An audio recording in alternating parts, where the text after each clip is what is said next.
I've been looking for a reason to look the other way. Been waiting here forever. It's getting tall, it's getting late. Even in the snowlight I can see that this habit's not healthy. So let's wake 'em up, I'll wake 'em up. My sleeping dogs still holding patterns tightly. Unholy rituals, nothing new. Drinking and stress eating.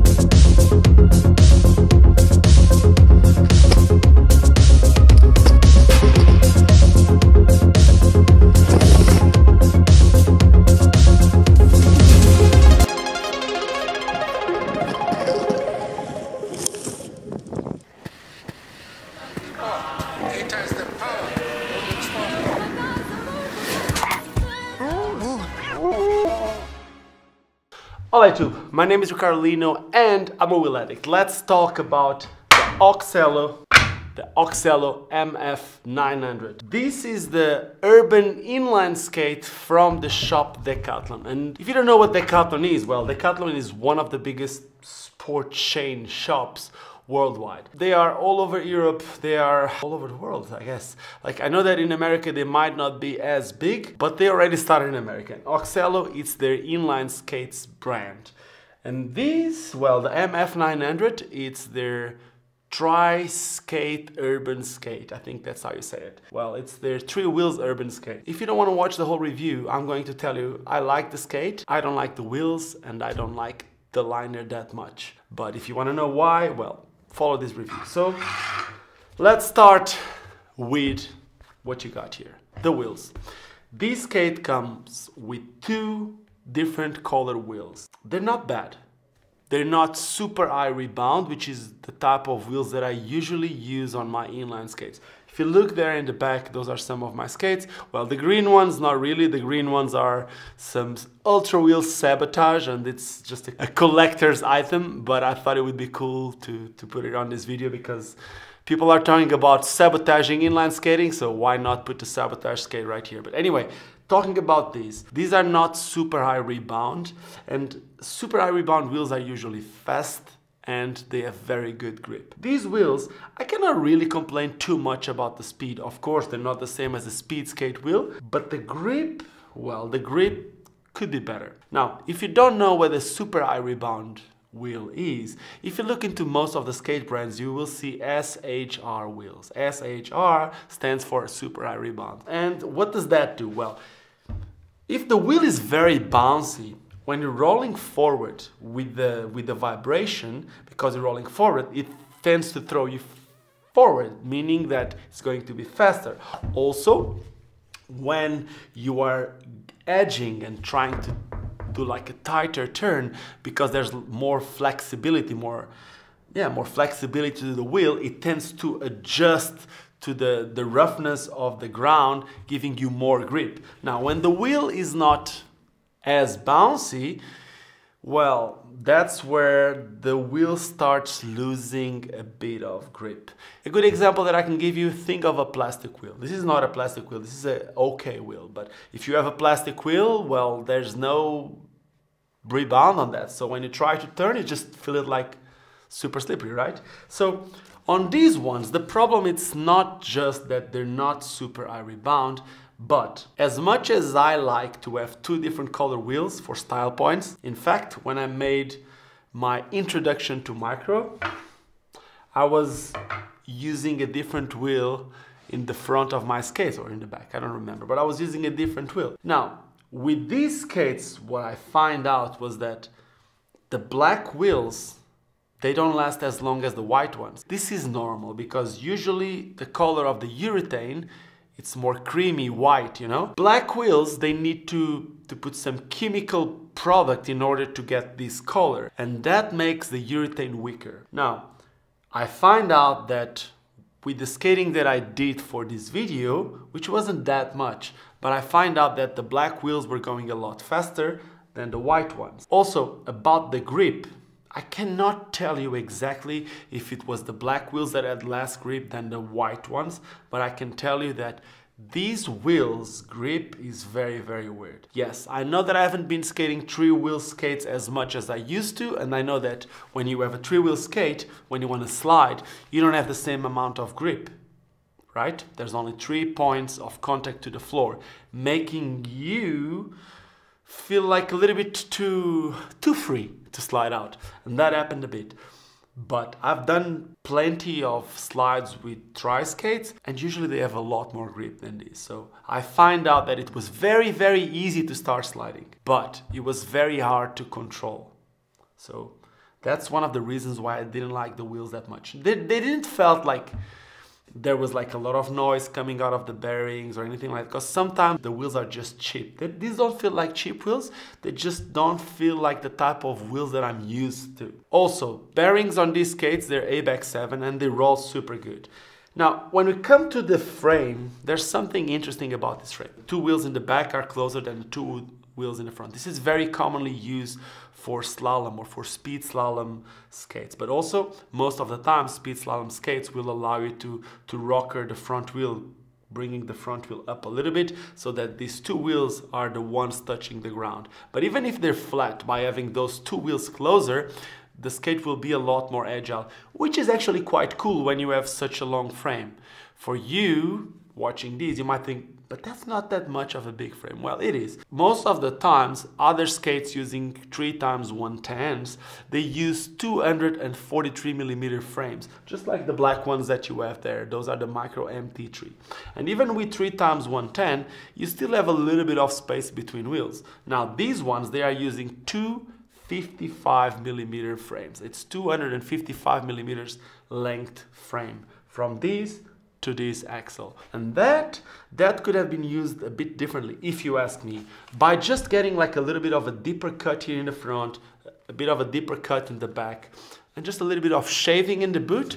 This skate could be a 3x125. Even if it comes stock as a 3x110, this could have been very easily converted to a 3x125. I think that would be a cool thing for Oxelo.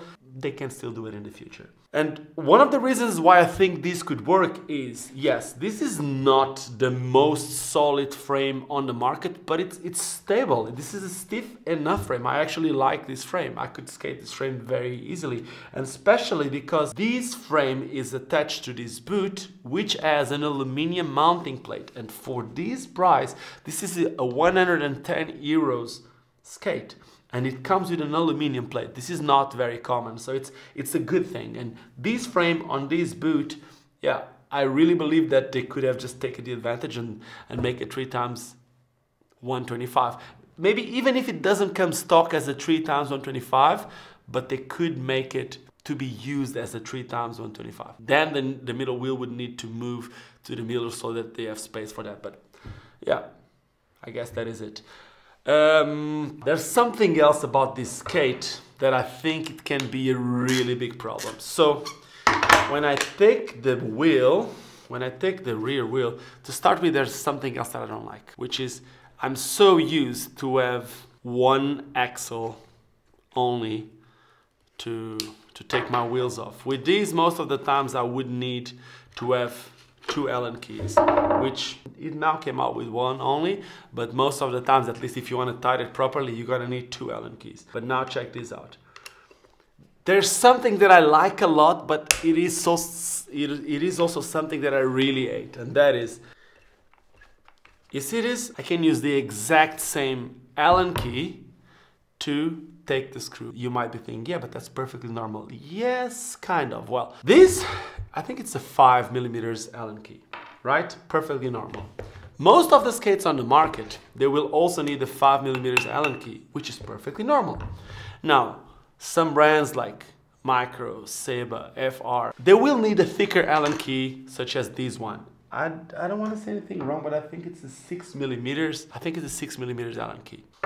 Now, these ones, they only need a 5, but then the thread is much thicker. And I've tried with one of those Micro, Seba, FR bolts, screws here, and they don't fit because one of the brands is using millimetric, the other one is using inches, I think that's how you say it. So basically it's not the same thread, and it's also much thicker than the regular bolts that fixes the frame to the boot from other brands. So in other words, if you lose this screw, I don't know where you're going to find another one of these, and that can be a big problem because from what I know, Decathlon usually doesn't sell this type of little things. You won't be able to find a screw like this, right? Then if you lose these, that is a big problem in my opinion. They would either go with the same bolts that it's used by Macro, Seba, FR, or they would go with the bolts that it's used by other brands. But this is obviously, once again, my opinion, and yeah, you take it the way you want. So yeah, that's one of the things that I don't like as much about the skates, such as the wheels. Now, as for the boot, this boot felt actually very supportive. I like this boot. And it has 3 mounting, I just took the frame and I didn't show it to you, but it has 3 mounting holes, meaning that with this boot you can actually put an endless frame if you want, because you can use these as a, I think it's 150 if it's in the close two, 165, 180 and 195. All of these will fit on this boot, which makes this boot very usable for most of the frames on the market. It's well centered, which is something that a lot of the boots on the market don't really work that well. On this one, the way that the mounting plates are makes this skate very well centered, very balanced. This skate also comes with a shock absorber. Now, I don't do a lot of gaps or anything like that. I usually don't even do gaps that much, but when I drop down like steep ledges like I did for this video, or even just little drops into the ledges and stuff like that, I felt a little bit of the shock more than I would feel with some of the skates that usually use shock absorber. Talking to you about like the Power Slide Imperials or maybe some aggressive skates, the shock absorber works, but it could be a bit more responsive. Basically, it kind of feels like the rubber, it doesn't have a lot of memory, it kind of like goes down and stays. But once again, I don't do a lot of gaps. The lacing is a little bit different because it has a fast lacing right here in the middle of nowhere. Like it's like a regular lace loop. It has regular lace loops, and then it has a fast lacing here, and then it's more regular lace loops. I understand why it has flat lace loops here, so that you can have this 45-degree strap working, which works very good. At first I thought it was a little bit too flimsy. I really thought it was a little bit too flimsy, but the truth is it really wraps around your foot and works very well. The cuff also worked very well. Once again, it felt like a good supportive boot. I didn't felt like the boot, the shell and the cuff was a problem at all. And I like the possibility of you tightening the cuff, or in case you lose it, well, let me just check something here. Let me check what type of cuff bolts these ones have. Kind of feels like everything is spinning, huh? I don't know why, but it feels like everything is spinning. I don't know why. It's spinning everything inside. Well, I take what I just said. I like the visual possibility of taking the bolt. I don't like the unusability, so it's very weird. But anyway, you get what I say. So I like the cuff. I don't like that it has rivets here fixing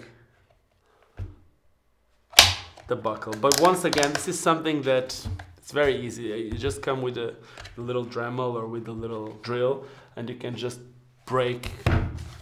You can just break the rivets on the inside, and then it is not a problem. Anyway, like even if that happens, I don't see Decathlon or Oxelo selling these type of parts. So I also understand why don't they come with bolts.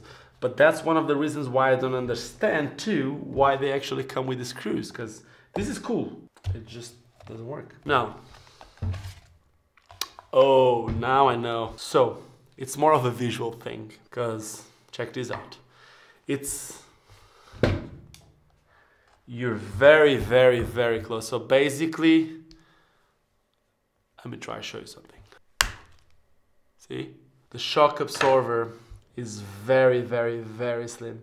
So basically, it looks like this, but when you look here, it kind of feels like the shock absorption is about maybe 2 millimeters. It's hard to explain here, but it is like, if I pressure here, you will see how close I am to this. Check this out. You will see how close I am to this. So once again, I don't really do gaps, so that wouldn't be a problem for me. And this is something that you can just go to a pharmacy and get another shock absorber, put it inside the liner. Now, the skate comes with a brake. I don't use it, but you could use a brake if you want. So now you know. It also comes with a shock absorber, but something that you might also like is that this skate comes with, I can't take it right now, it comes with a slider, which is something very common on slalom skates, urban skates, free skates, whatever you want to call it. But this little slider here on the side will protect the boot. I have the slider here, and you see that the side of the boot is okay, but check the front if you fall. But I'm not complaining about it. This is perfectly normal. That's why you want a hard boot. That's why you want something that will last like an hard boot. Now, I don't know if the slider is something that you can change for other brand sliders, because once again, it has a problem, and the problem is where you're gonna get sliders for this. Because every time that you have a part of this skate that is removable or that's interchangeable, I don't know where you're gonna get the parts, but it is what it is.